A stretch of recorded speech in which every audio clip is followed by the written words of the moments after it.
everyone, I am Ifra. Hope you are doing well. तो start करते हैं आज का टॉपिक। आज से पढ़ेंगे पास्ट परफेक्ट टेंस। ठीक है, तो सबसे पहले चैप्टर का नाम लिखते हैं द वॉइस।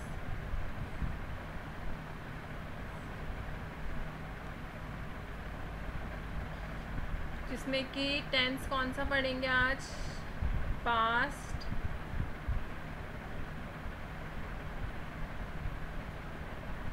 Perfect tense.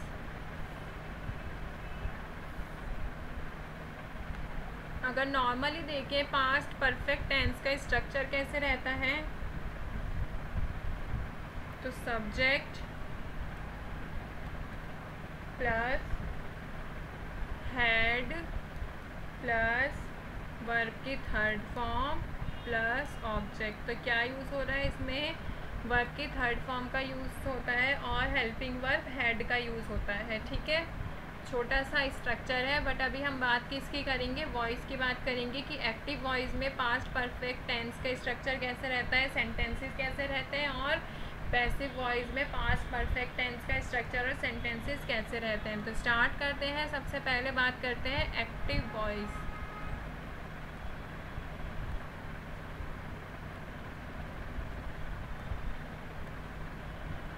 तो सभी टाइप्स के सेंटेंसेस की बात करेंगे। एक्टिव वॉइस में आज बात करेंगे अफर्मेटिव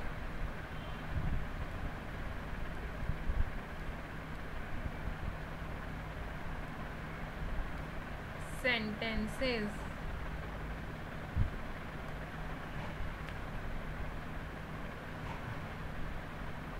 ठीक है, अफर्मेटिव सेंटेंसेस की बात करते हैं तो फिर यहाँ पर लिखा जाएगा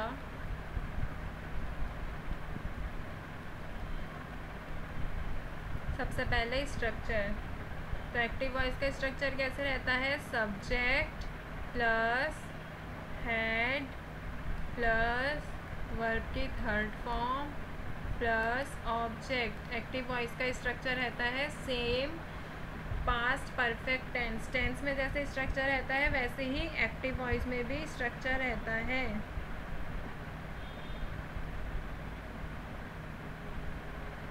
तो अगर इनके सेंटेंसेस लिखें तो फर्स्ट सेंटेंस लिखते हैं the girls had eaten all the muffins।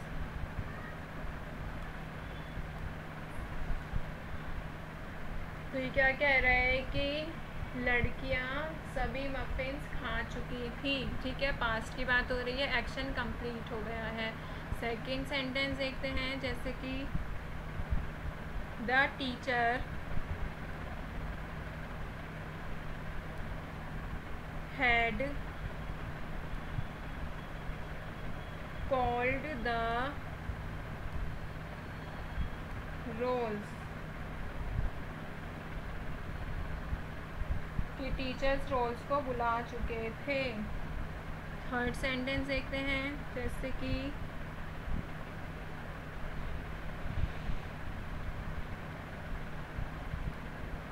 Maysha had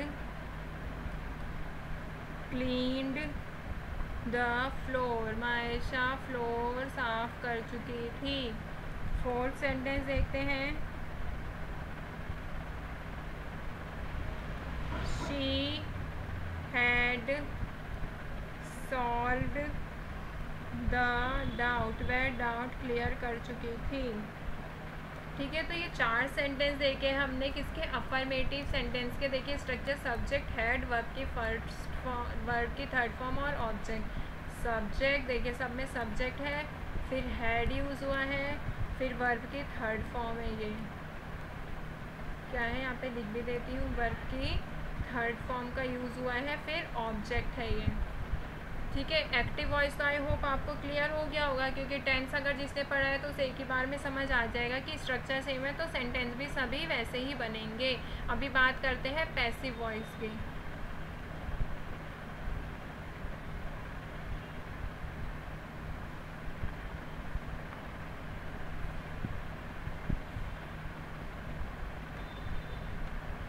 तो पैसिव वॉइस में स्ट्रक्चर की बात करें तो स्ट्रक्चर कैसा रहता है,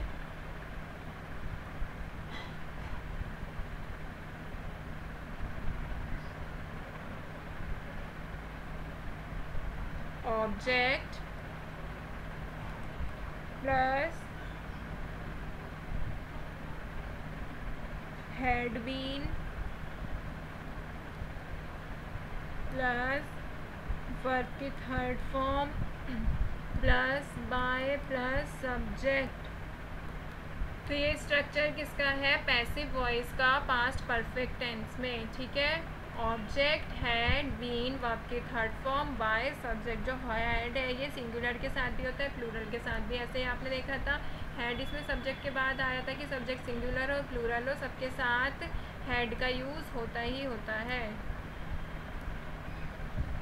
ठीक है। तो सेंटेंस नंबर 1 लेते हैं। सेंटेंस नंबर 1 क्या आता था, girls had eaten all the muffins. ये क्या था, एक्टिव वॉइस का सेंटेंस था। अब इसको चेंज किस में करेंगे हम, पैसिव वॉइस में चेंज करेंगे इसके अकॉर्डिंग। तो ऑब्जेक्ट क्या है, ऑल द मफिन्स, ठीक है।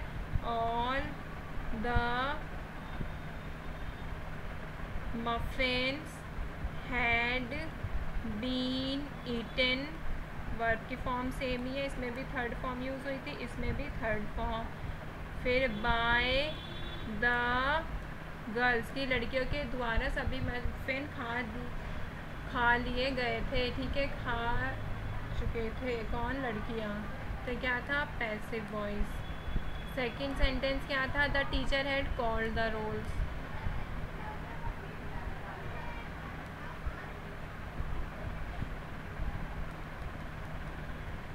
The teacher had called the roles.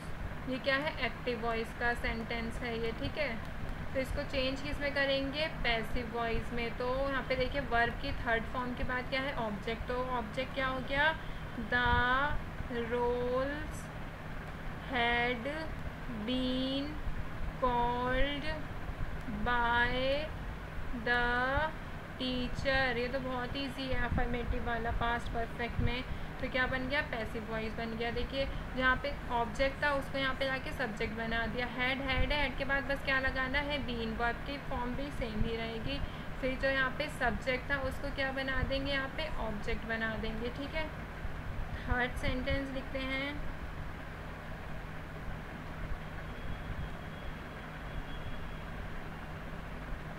Maysha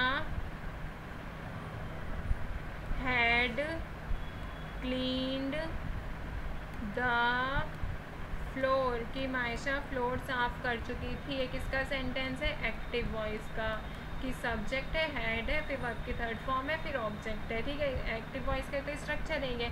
अभी हमें इसको चेंज किस में करना है, पैसिव वॉइस में। तो कैसे करेंगे, ऑब्जेक्ट क्या है, द फ्लोर, तो लिखेंगे the floor had been, had के बाद इसमें क्या आना ज़रूरी होता है, बीन। फिर क्या आएगा, क्लीन्ड, क्योंकि ये भी थर्ड फॉर्म है, ये भी थर्ड फॉर्म है।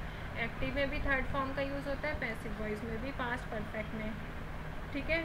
फिर क्या यूज़ होएगा, बाय, किसके, सब्जेक्ट कौन है, मायशा, बाय मायशा।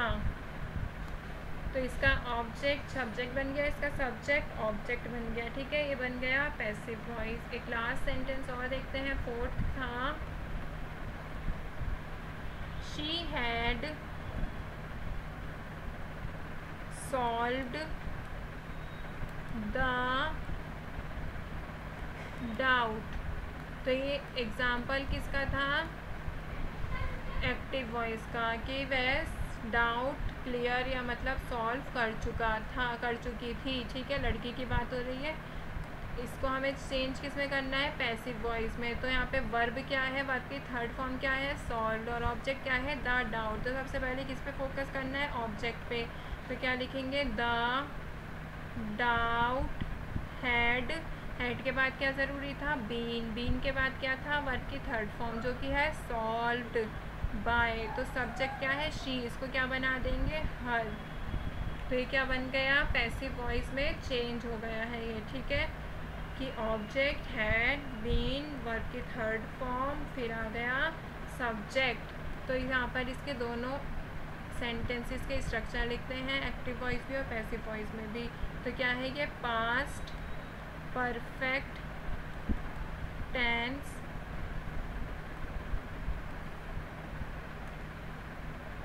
और ये इसमें देखते हैं अफर्मेटिव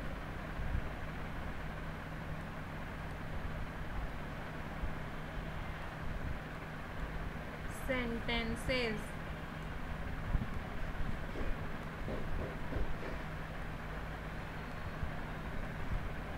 एक्टिव वॉइस,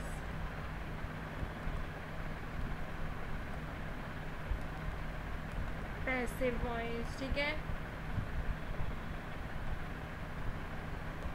तो एक्टिव वॉइस का स्ट्रक्चर कैसे रहता है, subject plus had plus verb की थर्ड फॉर्म प्लस ऑब्जेक्ट। और पैसिव वॉइस में जो सब्जेक्ट था वो ऑब्जेक्ट की जगह, जो ऑब्जेक्ट था वो सब्जेक्ट की जगह पे आ जाता है, फिर हेड के बाद बीन आना ज़रूरी होता है, फिर वर्ब की थर्ड फॉर्म, फिर प्लस बाय, फिर plus subject plus full stop. तो यहाँ पे प्लस नहीं लगाते, डायरेक्ट फुल स्टॉप हो जाता है।